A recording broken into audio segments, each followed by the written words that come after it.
नमस्कार दर्शक बंधु आज हूँ 27 फेब्रुआरी 2026 चलतु देखने आज सकाल किसी गुरुत्वपूर्ण खबर जदि पर्यंत वीडियो को लाइक करना वीडियो को लाइक करने सह चैनल को सब्सक्राइब करी कमेंट माध्यम जानतु आपण मैंने क्यों जिले देखुं जहाद्वारा बड़ी गुरुत्वपूर्ण खबर आपण मान पाखे सारे पहुंची पार। नंबर 1 किशोरी को दिज्व जरायु कर्कट टीका 14 वर्ष पर्यंत किशोरी को गोटे डोज दिज्व टीका 14 वर्षर बाहागर पर्यंत 3 डोज दिज्व चलित मास 28 तारिख में प्रधानमंत्री नरेंद्र मोदी राजस्थान आजमेर एचपीवी टीकार शुभारंभ करेंगे सूचना देते स्वास्थ्य मंत्री मुकेश महालिंग। श्री महालिंग कहते एथिपाई स्वतंत्र भाव निर्देशावली आसी ओडिशार एयर शुभारंभ कार्यक्रम में मुख्यमंत्री मोहन चरण माझी उपस्थित रहे। सेहीपरि 2026-27 आर्थिक वर्ष राज्य सरकार कर्कट रोगर मुकाबला मुख्यमंत्री कर्कट चिकित्सा अभियान आरंभ करने को जाउछन्ते। नंबर 2 महिला शिशु विकास विभाग समीक्षा बैठक ओडिशा सरकार महिला और शिशु विकास विभाग विभिन्न योजना और कार्यक्रम अग्रगति नहीं एक गुरुत्वपूर्ण समीक्षा बैठक अनुष्ठित हो जाएगी। बैठक में भारत सरकार को महिला और शिशु विकास मंत्री श्रीमती अन्नपूर्णा देवी मुख्य अतिथि भाव जोग देथिबा बेले उपमुख्यमंत्री तथा विभागीय मंत्री श्रीमती प्रभाती परिडा एथिरे अध्यक्षता करथिले। नंबर 3 प्रकल्प कार्य त्वरान्वित करने को विभागीय अधिकारी और जिलापाल को निर्देश देइचंती। ओडिशा रे जातीय राजपथ प्रकल्प गुड़िक अग्रगति ने एक उच्चस्तरीय समीक्षा बैठक आज लोकसेवा भवन स्थित सम्मेलन कक्ष अनुष्ठित हो जाएगी। एथिरे जमी अधिग्रहण क्षतिपूरण प्रदान जंगल जमी अधिग्रहण नैथिबा जटिलता दूरीकरण और विद्युत पानीय जल जोगाण और टेलिकम आदि यूटिलिटी स्थानांतरण ने आलोचना होता। बैठक में समय मध्य अपेक्षित कार्य संपादन करी प्रकल्प त्वरान्वित करने को संपूर्ण जिलापाल और विभागीय अधिकारी को पूर्त मंत्री हरिचंदन और राजस्व एवं विपर्यय परिचालन मंत्री श्री पुजारी निर्देश देते। आईन पूर्त अबकारी मंत्री श्री पृथ्वी हरिचंदन और राजस्व विपर्यय परिचालन मंत्री श्री सुरेश पुजारी अध्यक्षता में अनुष्ठित बैठक में 14टी चलता जातीय राजपथ प्रकल्पर अग्रगति समीक्षा कर। नंबर 4 बोर्ड स्पेशल ओटीटी परीक्षा प्रश्नपत्र जालियाती घटना हाइकोर्ट में 8 अभियुक्तों जमीन आवेदन पर शुणाणी शेष होती आसंता काली सुधा लिखित युक्त दाखल करने को कोर्ट को पक्षर निर्देश दी जाएगी। आसंता 5 तारिख में शुणाणी होपे जालियाती घटना अभियुक्त डॉक्टर निहार रंजन महांती जीतन महारणा रामजी प्रसाद गुप्ता विजय कुमार मिश्र जयंत कुमार राउत अजय कुमार साहू प्रशांत कुमार खामरी और सनातन विषय एकाठी जमीन शुणाणी आज तारीख धार्य करते। कोर्ट सूचना अनुसार प्राथमिक विद्यालय कार्यरत शिक्षक शिक्षयित्री स्वतंत्र शिक्षक योग्यता परीक्षा ओटीटी गत जुलाई 20 तारिख अनुष्ठित होता। परीक्षा पूर्व यार प्रश्नपत्र विभिन्न सोशल मीडिया रे भाइराल होता। नंबर 5 नुआ दिल्ली रे ओडिशा भवन में नूतन बिल्डिंग शिलान्यास कले मुख्यमंत्री। यही अवसर में मुख्यमंत्री कहते इनक नूतन भवन निर्माण शैली में ओडिशार समृद्ध ऐतिह्य कला संस्कृति प्रतिफलन देखा मिल। सूचनायोग्य पूर्वर भवनटी पुराणा हो जाता स्थान और सुविधार अभाव थिबारु वर्तमान आवश्यकता को आखि आगे रखी नुआ भवन निर्माण कर 3टी बेसमेंट ग्राउंड फ्लोर सहित 6टी महला रहिबो। समस्त अत्याधुनिक सुविधा सह 45टी सुइट व्यवस्था करा। प्रथम महलार एक एग्जिबिशन एरिया एवं द्वितीय महलार प्राय 70 आसन विशिष्ट कॉन्फ्रेंस हॉल रहिबो। ए अवसर में मुख्यमंत्री कहते ए प्रकल्प टेंडर प्रक्रिया समाप्त होता बेले खूब शीघ्र निर्माण काम आरंभ होगा। मोट 93.27 कोटी टंका व्यवहार हो। नंबर 6 एनसीईआरटी बही उपर रोक लगाले सुप्रीमकोर्ट। न्यायपालिका को बदनाम करने बड़ षड्यंत्र बोली कड़ा मत रखिले सुप्रीमकोर्ट। यह शिक्षा विभाग और एनसीईआरटी निर्देशकों को कारण दर्शाओ नोटिस होती। न्यायपालिका विरोध में अपप्रचार अभियोग सुप्रीमकोर्ट आज एक ऐतिहासिक कड़ा निष्पत्ति शुणाई। एनसीईआरटी द्वारा प्रकाशित अष्टम श्रेणी सामाजिक विज्ञान बही में न्यायपालिका दुर्नीति शीर्षक अध्याय को नहीं कोर्ट असंतोष प्रकाश करते। प्रधान विचारपति जस्टिस सूर्यकांत नेतृत्व में खंडित खंडपीठ यह न्यायपालिका को बदनाम कर एक गभीर षड्यंत्र बोली कहते। नंबर 7 छतिया राज्यस्तरीय हस्तशिल्प प्रदर्शनी जाजपुर जिला छतिया प्रसिद्ध राजदल मेलन महोत्सव अवसर में आरंभ होती राज्यस्तरीय हस्तशिल्पी प्रदर्शनी। राज्य हस्तशिल्पी निर्देशालय अनुकूल में 5 दिन व्यापी चलो प्रदर्शनी। चलित थर राज्यर 30 जिल्लार शताधिक कारीगर एथिरे सामिल होती। 80टी स्टल रे शोभा पाउची रंग बेरंगर हस्तशिल्प सामग्री। नंबर 8 मार्च 2 रे श्रीमंदिर परिचालना कमिटी बैठक गजपति महाराजा दिव्यसिंह देव अध्यक्षता अनुष्ठित हो। ए बैठक में मुख्य प्रशासक जिलापाल एसपी सहित परिचालना कमिटी सदस्य माने बैठक में भाग नेबे। तेबे रत्नभंडार रत्न अलंकार गणति मणति एसओपी प्रस्तुत होता बेले तारीख शुभ बेला स्थिर कर। एतिसह गुंडीचा मंदिर केबे खोलिबो ताहा मध्य चूड़ांत होइबो। सेवायत पिलांक पई आदर्श गुरुकुल संपर्क में आलोचना हो। महाप्रभु ମଣ୍ଡପକୁ ନୂତନ ରତ୍ନ ପଲଙ୍କ ସେଟ୍ କେବେ ବ୍ୟବହାର ହେବ ସେ ନେଇ ଆଲୋଚନା ହେବ।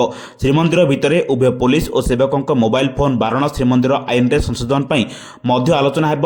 ନାଟ ମଣ୍ଡପରେ ଭକ୍ତଙ୍କ ଶୃଙ୍ଖଳିତ ଦର୍ଶନ ସହ ଶୀତ ତାପ ନିୟନ୍ତ୍ରଣ ବ୍ୟବସ୍ଥା ଉପରେ ଆଲୋଚନା ହେବ ବୋଲି ସୂଚନା ମିଳିଛି। ନମ୍ବର 9 ଆଜି ରାଜ୍ୟସଭା ନିର୍ବାଚନ ପାଇଁ ପ୍ରକାଶ ପାଇବ ବିଜ୍ଞପ୍ତି, ଆରମ୍ଭ ହେବ ନାମାଙ୍କନ ଦାଖଲ ପ୍ରକ୍ରିୟା। ଏହା ସହ ବିଧିବଦ୍ଧ ଭାବେ ରାଜ୍ୟସଭା ମହାସମର ପାଇଁ ବାଜିବ ରଣଦୁନ୍ଦୁବି।